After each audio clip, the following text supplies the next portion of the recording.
ତମେ ଯେ ବାରମ୍ବାର ଏଠିକି ଆସୁଛ କଣ ପାଇଁ ଆସୁଛ ବ୍ୟାଙ୍କକୁ ଭତ୍ତା ନେବା ପାଇଁ ଆସୁଛ ଭତ୍ତା ପାଇଲନି ନା ବୁଝିବା ମାନେ ହାତ ସବୁ ପାଇଲେଣି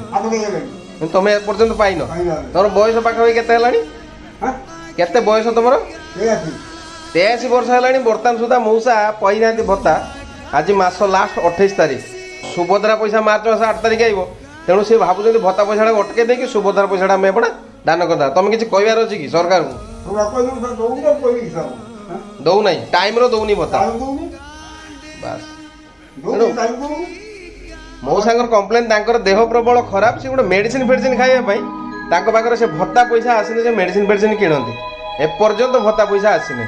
କୌଣସି ଲୋକଙ୍କର ଭତ୍ତା ପଇସା ହେଇନି ହାତୁଆ ପଇସା ସେମାନେ ପାଇଯାଇଛନ୍ତି ବାସ୍ ଭତ୍ତା ପଇସା ପାଇନାହାନ୍ତି ତେଣୁ ଏଭଳି ସରକାରଙ୍କୁ କ'ଣ କରିବା ଦରକାର କ'ଣ ତେଣୁ ଏଇ ପଞ୍ଚାୟତ ଇଲେକ୍ସନକୁ ମଉସା କହୁଛନ୍ତି ପୁରା ସରକାର ଉଲ୍ଟିବ ତ ବାସ୍